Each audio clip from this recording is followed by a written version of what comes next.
कृष्ण कथा का स्मरण करने से वापस एक आशा आता है।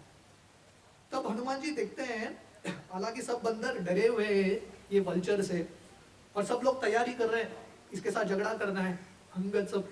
पर हनुमान जी क्योंकि बहुत एक्सपर्ट है, उनको समझ में आता है नहीं, ये जो गीध है, ये जो वल्चर है, उसके अंदर कुछ दर्द है। तो हनुमान जी चट्टान चढ़ते हैं, वो पहाड़ पे चढ़ते हैं, जितने पास में देखते हैं उनको ये वल्चर के आंख में प्रेम दिखता है, कंपैशन दिखता है, क्रूरता नहीं दिखता। और फाइनली हनुमान जी उसके पास पहुंचते हैं और ये पंक्षी को पूछते हैं, आप कौन है? ऐसा लग रहा है कि आप बहुत दर्द में हैं, हम आपकी मदद करें क्या? तो ये सुन के ये जो पंक्षी और रोता है और पूछते हैं कि आपने क्या बताया, जटायु मर गया क्या? हनुमान जी बोलते हैं हाँ। तो ये और विलाप करता है। हनुमान जी को इतना प्रेम है, ये गीध के पास जाते हैं और उसको he starts to pat him, उसको आश्वासन देते हैं। So much love Hanuman ji has. Finally ये जो गीध है वो बोलता है, मेरा नाम संपत्ति है, मैं और जटायु दोनों भाई हैं, हम दोनों सेनी और अरुण, अरुण जो सूर्यदेव के जो चैरियटियर है, उनके हम पुत्र हैं। संपत्ति है जटायु। और बोलते हैं कि एक बहुत बड़ा घटना हुआ जिसके वजह से मैं और मेरे भाई हमेशा के लिए बिछड़ गए। तो ये स्टोरी इस प्रकार है कि एक बार जटायु छोटा भाई था, तो संपत्ति बड़े भाई थे। तो एक बार जटायु को बहुत इच्छा रहता है सूरज को छूने का, तो उड़ता है वो सूरज को छूने के लिए, और जटायु पीछे भाग रहे हैं, संपत्ति पीछे जा रहे हैं, और जटायु बोल रहे हैं मत जाओ, तुम्हारा पंख जल जाएगा। और जटायु का बहुत एक्साइटमेंट है, जाता है। तो जटायु को बचाने के लिए संपत्ति जटायु को ओवरकम करके अपने पंख से जटायु को प्रोटेक्ट करते हैं, उसको शेड देते हैं। पर ये प्रोसेस में संपत्ति का जो पंख जल जाता है और जटायु एक जगह पे जाके गिरता है और संपत्ति एक जगह पे जाके गिरते हैं और फिर से कभी मिलते ही नहीं है। संपत्ति जो है उसका पंख भी चला गया, उसके पैर भी, उसका शक्ति चला जाता है, दुर्बल होके एक जगह पे गिर जाता है। So this is also very important lesson, क्योंकि जटायु, संपत्ति ने जटायु के सामने एक उदाहरण रखा। कौन सा उदाहरण? सैक्रिफाइस का उदाहरण। जटायु को बचाने के लिए संपत्ति ने अपना जो जिंदगी है रिस्क पे डाला।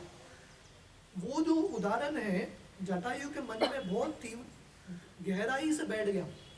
इसलिए जब रावण सीता का अपहरण करके लेके जाता है, तब जटायु आके अपना प्राण गवाते हैं, क्योंकि उन्होंने उदाहरण देखा है अपने भाई का जिसने उनकी मदद की।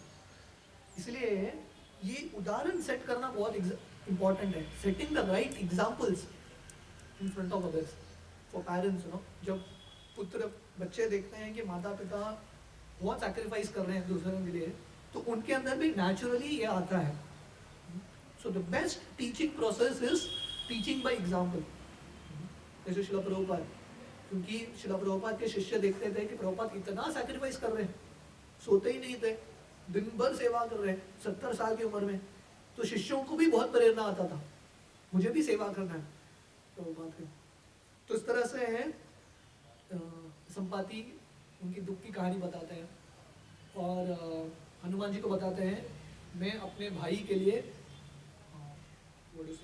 आई want to offer water oblations, इसलिए आप मुझे समुद्र के पास लेके जाओ।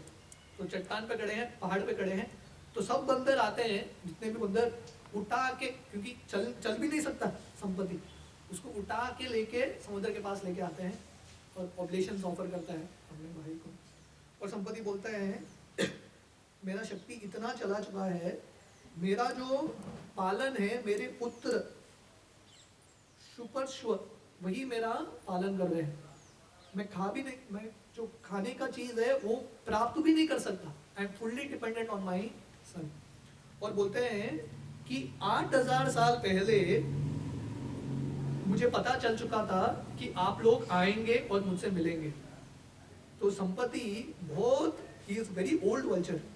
जटायु का ही उम्र, जब भगवान राम जटायु को मिलते हैं Jatayu was almost 60,000 years old.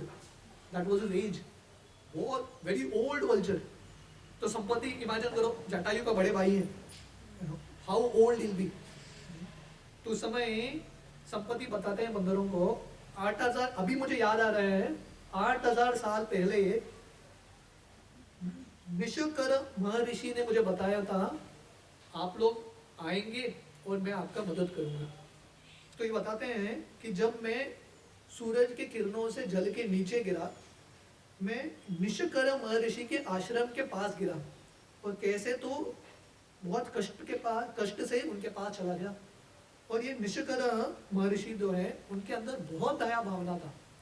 जंगल के जितने भी जानवर है, शेर हो, भालू हो, जितने भी जानवर है, हर एक जानवर की मदद करते थे, बहुत दया था।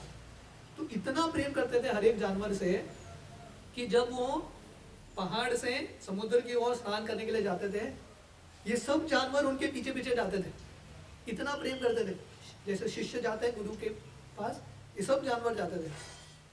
तो संपत्ति बोलते हैं जब मैं ये महर्षि के पास गया था, उन्होंने प्रेम से मुझे जिंदगी जीने का आशा दिया और उन्होंने बताया कि एक समय आएगा जब ये बंदर आएंगे राम की सेवा में, और आप जब ये बंदरों को मदद करेंगे वापस आपके पंख और आपके शरीर में शक्ति आएगा।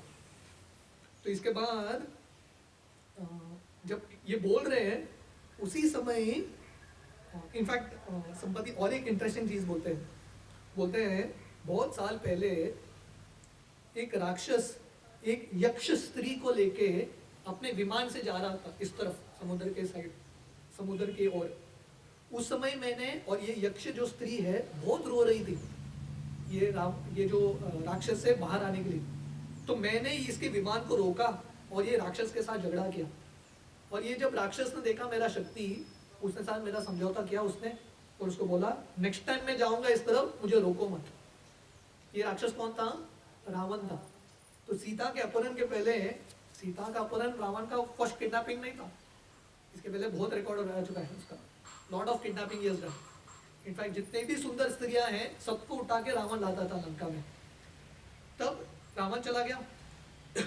तब संपत्ति बोलता है थोड़े महीने पहले, ये कुछ साल के पहले की एक स्टोरी है, बोलता अभी थोड़े महीने पहले मैं जब बहुत भूखा था और मेरा खाना रोज मेरा पुत्र सुपरशिव लेके आता था, एक दिन वो बहुत लेट हो गया और मुझे खाना ही नहीं था, वो गुस्से के साथ उस पर चिल्ला रहा था। उस समय मेरे पुत्र ने एक स्टोरी बता रहा था जब वो खाना ला रहा था संपत्ति के लिए, उस समय रावण सीता का अपहरण करके लेके जा रहा है विमान में, और सुपरशिव जो संपत्ति का पुत्र है वो रावण के विमान में जाके बैठता है। तो रावण का 3 बार एपिसोड होता है वही फैमिली के 3 लोगों के साथ, एक जटायु, उसके बाद संपत्ति जब वो यक्ष स्त्री को लेके आ रहा है, और फिर से संपत्ति का पुत्र सुपरशिव। और इनफैक्ट सुपरशिव रावण को अटैक करने ही वाला है, रावण बोलता है मुझे छोड़ दो। वो बहुत भीख मांगता है उसके पुत्र से, सुपरशिव से, लेट मी गो। उनके ऑलरेडी 2 इंसिडेंट हो गया है, और संपत्ति और जटायु दोनों बूढ़े थे फिर भी इतने शक्तिशाली थे, और